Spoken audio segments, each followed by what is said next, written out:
हम बनाते हैं वो हार्ट टॉनिक ले लें, उसका काम ये होता है कि वो जिस्म की छोटी-बड़ी तमाम खून की नालियों को खोल देता है। वो आप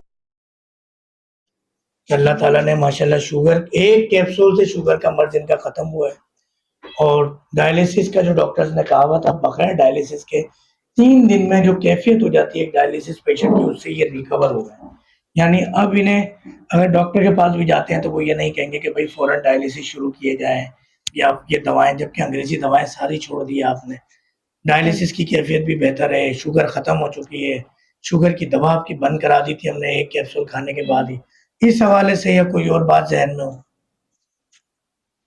जी डॉक्टर, ये जो ब्लड प्रेशर की जो मैं ले रहा था मेडिसिन, ये ले सकता हूँ?